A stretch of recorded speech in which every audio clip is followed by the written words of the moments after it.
Yo guys, welcome back to my channel, and today I'm going to be doing a video where I rank a bunch of female fighters from ugliest to sexiest. For some reason on my last video, people seem to think that I'm in the closet, and I kind of applaud those people for commenting that because you gave me an idea for my next video. I'm also surprised how much that video was blown up. I wasn't expecting to get that many views, and the comments on the video just keep on coming. Bingo, bango, bongo, banga, banga! Don't mind the clip. I just felt like putting it in the video for some reason. Anyway, without further ado, here's some of these UFC female fighters ranked from absolute warthog to sexy goddess I'm creaming my pants over every time I see them. At the bottom of the list, we have Amanda Lemos. And honestly, I can't even tell if she's a man or a woman. And if she is a woman, she looks like someone's grandma. When I first saw her, I thought she was a Mexican grandpa. And honestly, even my dad, who occasionally watches the fights, is like, is that a bloke or a chick? So yeah, bottom of the list, Amanda Lemos. Next in the ranking, we have Jessica Andrade. And holy fucking Christ. I don't even know what to say. Do not look at this girl's OnlyFans no matter what, I'm telling you. Jessica Andrade, much like Amanda Lemos, I can't even tell if she's a man or a woman. If it wasn't for the breasts, I would think it's a man, honestly. She looks like an absolute lesbian. Like, she looks like Negasonic Teenage Warhead from Deadpool, just more fucking clapped. But I'll give her a pass because she does give entertaining fights unlike most of these women. On to the next. Coming in at number 20, I think that's not what number, honestly I don't even know what fucking number we're up to. Anyway, number 20 is Mario Bueno Silva, and holy fuck, this bitch is clapped. Like, Jesus Christ. I don't even know why she tries to be feminine by painting her nails or getting braids in the hair. You look like a dude. Just embrace it, honestly. She also had one of the worst fights of the year as well. Next on the list, we have Kayla Harrison. And holy shit, I'm convinced that's a man in the photo right now. If it wasn't for the hair, I'd be 100% convinced that is a man. Like Kayla, bro, just get a sex change at this point. On top of that, she's on more juice than fucking Vitor Belfort in his prime. Can you imagine getting a hand job from this chick? Bruh, nightmare fuel. Honestly, she should just get a sex change and go to the men's divisions. No one will notice. Next on the list, we have Raquel Pennington. And I'm surprised I put her this high, because holy fuck, she is anything but feminine. Like, when I was watching one of her last fights, I just thought, what a pig. Like, she was never pretty, but Jesus Christ, it's like she's trying to be ugly these days. She's really the opposite of feminine. I feel like Raquel Pennington is also the UFC fighter who's most likely to have her butthole hairs as long as her fucking ponytail. She probably braids that shit. Imagine giving her back shots and seeing that just hanging out. Her pubes too, you just know she doesn't shave down there. I know I've said for Kayla Harrison that she needs to just become a full man, but that's just because she's super muscular, but Raquel Pennington, Jesus Christ. Unless you're super jacked like Kayla Harrison, which you're not, try and be a little bit fucking feminine. Like, Jesus Christ, she's so unattractive. Next on the list, we have Rose Namajunas, and I ain't gonna lie, this one kind of breaks my heart a little bit. Rose used to be one of the hottest fighters on the roster, but now she's just getting uglier and uglier by the year. And I think part of it has to do with Pat Barry. I think she needs to grow back her hair because the bold look has gotten old. I don't even know what look she was going for. It seems like she was going for Evie from V for Vendetta, but she ended up looking like the boy in the striped pajamas. Rose, just grow your hair back. I'm tired of you looking like a chemo patient. I don't watch the UFC to watch Make-A-Wish kids fight. Next we have Zhang Weili, and honestly there's not much to say about her. She's Chinese. Sometimes I can't tell if she's a man or woman, but honestly all Asians are like that. Even when I was watching the fights with my dad, he's like, she looks like a bloke. Every single time she fights he feels the need to say that, or every time he sees a photo of her he feels the need to say that. She's not bad. Maybe if she was a little bit more feminine looking, she'd probably be higher on the list. Next, we have Tatiana Suarez, and honestly, I've seen some people simping over her, and I don't get why. She looks like a dude. Like, she looks like a drag queen. And that nose isn't doing any favors. Now, she isn't as masculine looking as someone like Raquel Pennington, or even Kayla Harrison, which is why she's a little bit higher on the list, but she still kind of looks like a dude. Although she's a lot more feminine than fucking Raquel Pennington. And she doesn't have as much testosterone flowing through her body as fucking Kayla Harrison does. Next, we have Yan Xiaonan, who I think is a more feminine-looking version of Weili, even though she looks kind of similar. I mean, all Asians do. Yeah, there's not much to say about her. She's pretty much like Weili, just a bit more feminine. We have Irene Aldana, And this is where the fighters are starting to get a bit more attractive on this list. Irene Aldana's kind of alright. The only problem is she looks a bit old.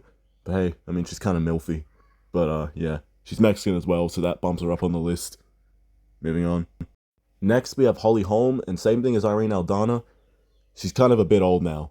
When she was younger, like when she KO'd Ronda Rousey, she was kind of better looking. She was kind of pretty back then, but now, I don't know, she looks like someone's grandma. She's still not bad. I mean, she's not a lesbian, so I guess that kind of bumps her up the list as well. But yeah, maybe if she was younger, she'd be a bit higher on the list. Next on the list, we have Amanda Ribas, who's kind of pretty, but the one thing that bumps her down is the nose. The nose doesn't do any favors for me. I mean, she kind of looks like a parrot. But other than that, she's not too bad. She's feminine looking at least. Next on the list, we have Macy Barber, who I think is a bit overrated. I mean, she has a good ass, but her face, I don't know, I don't see what all the hype is about, why Joe Rogan and everyone's simping over her.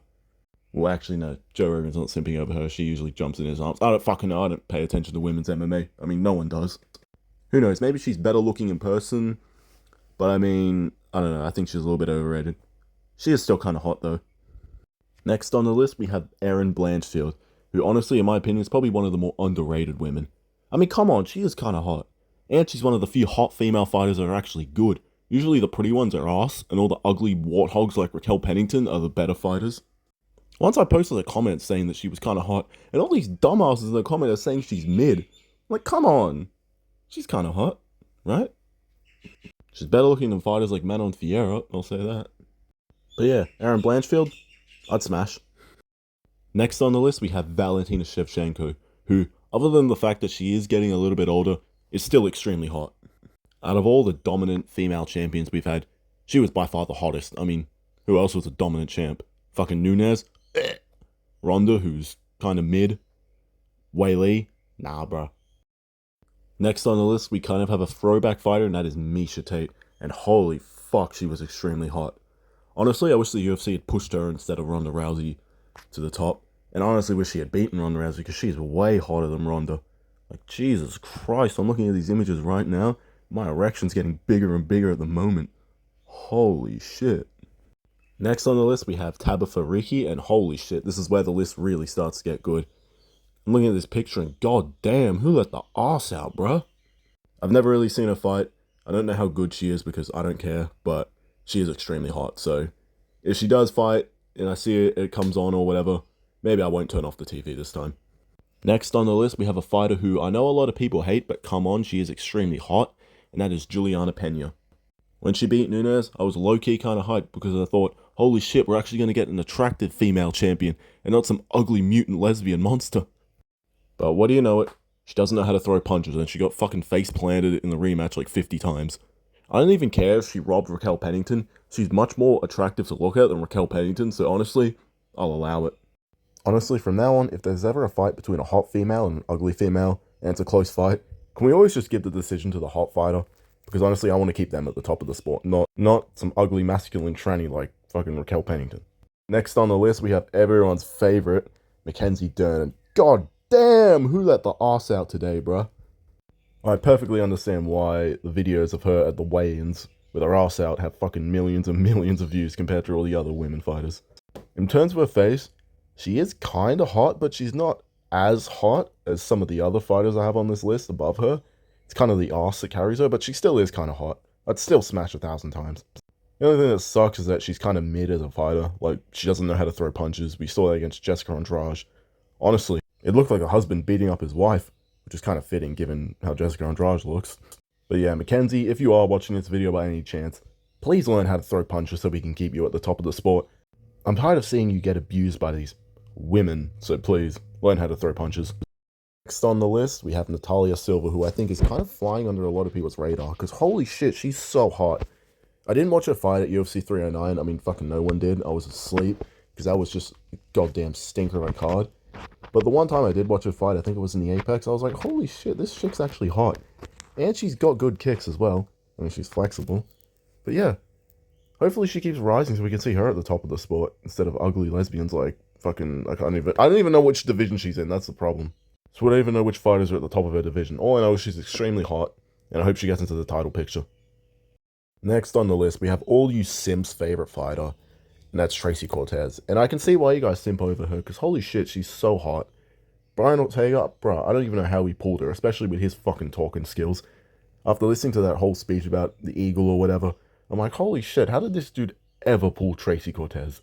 And wasn't she with Paulo Costa at one stage? I don't know. But either way, I can see why Brian had to lock the fuck back in when he fought Yair that one time. Because Jesus Christ, I'm coming in my pants right now just looking at this photo. Holy shit. I don't know how good she is as a fighter because I don't actually care about women's MMA. I don't follow the sport at all. I mean, fucking no one does. No one follows women's sports in general. Go back to the kitchen, but yeah, she's extremely hot. So hopefully we see her become a champion one day. And finally, we are at number 1. And to be honest with you, I didn't even keep track of which rankings are what. Like, who cares? But anyway, we have number 1. That is every simp's favorite fighter, Alexa Grasso. And holy shit, she's so fucking bad. Like, she's actually cute. Like, she doesn't even look like a fighter. Like, she actually looks like some hot women you'd see on the street. Fuck, not even on the street. She's too good for the street. Like, she's the kind of woman you'd see, I don't know, in a fucking movie. Like, Hollywood. Cast her in movies instead of fucking John Jones. No one wants to see John Jones in movies. I'm not the kind of guy that usually gets possessive over girls, especially celebrities. But holy shit, bruh, she's mine. I've got dibs. All you guys can fuck off. You can all have Tracy Cortez and all the others and whatever. Alexa Grasso's mine. Like, bro, why couldn't she have any takedown defense? If she had takedown defense, she could still be champion. And we'd actually be having entertaining women's fights because she's actually kind of entertaining. And we'd have a hot female champion. But no, she has to have no takedown defense. I'm sad. Oh, well, she's still hot. She'll always be my Pookie. So, yeah. That's the list, you guys. Well, guys, that's the video. Thanks for watching. Please subscribe. I'll bring you guys some more content soon. Hashtag all hail the Marlin Army. And I'll see you guys later. Happy New Year. Happy 2025, guys. Goodbye.